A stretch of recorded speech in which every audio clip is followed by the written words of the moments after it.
After decades of solitary study into this affliction, I have learned that it is by no means mine alone. Indeed, the city is home to an entire society of similarly afflicted individuals with whom I've only recently made contact. They are an understandably standoffish sort by and large, but I have been able to confirm with them that the condition is indeed vampirism, which apparently comes in a multitude of strains, each with a spectacular set of symptoms such as invisibility and even a sort of lycanthropy.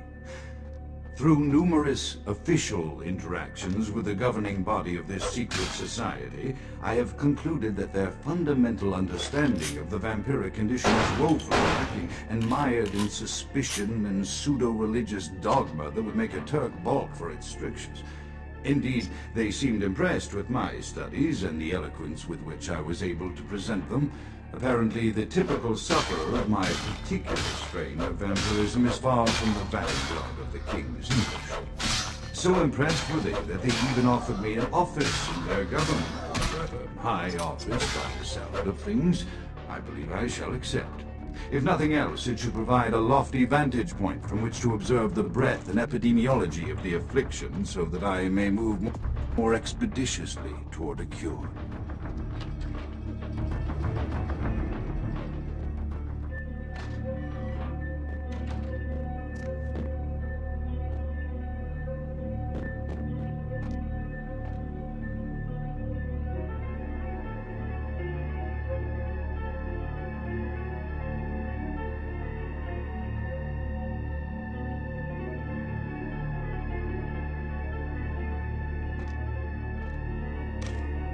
I have accepted the role of Primogen for Clan Malkavian, the dreadfully winsome label applied to the particular strain of vampirism I suffer, so named for some supposed vampire father figure of old. More poppycock grown from a backward culture that seems internally drawn to children's tales and the fiction of Victorian romance when it should concern itself with the science behind their suffering. No matter.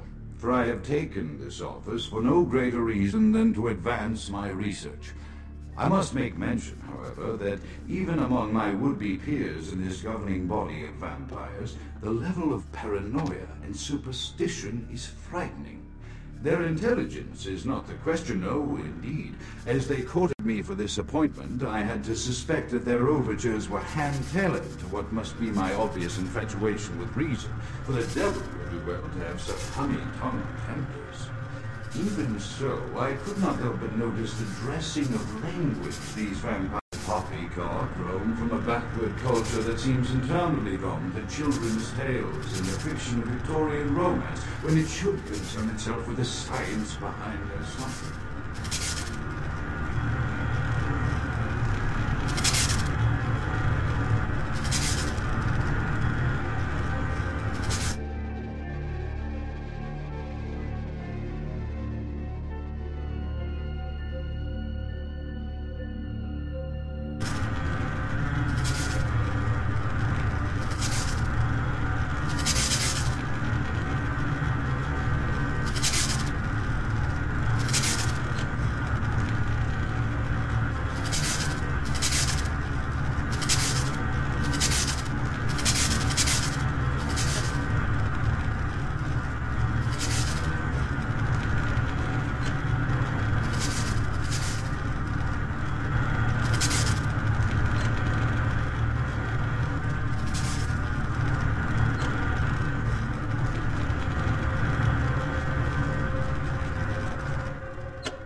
As I expand my dealings with the vampire government, I have encountered a disturbing new symptom of this affliction.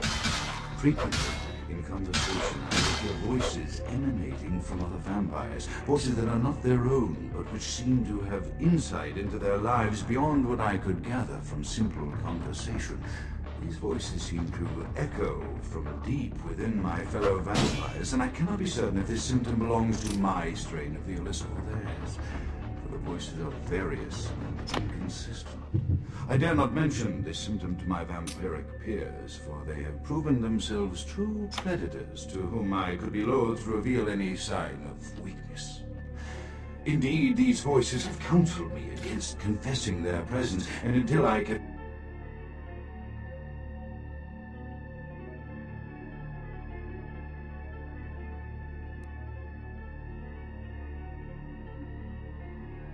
confirm their source, I will listen.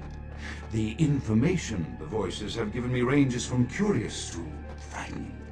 The latter case is especially true of one powerful vampire whose name I shall not commit to recording in the interests of self-preservation.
The voices have increased in frequency and direction of late.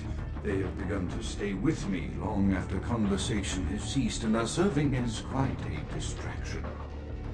I fear others are beginning to notice my preoccupation at the vampire gatherings.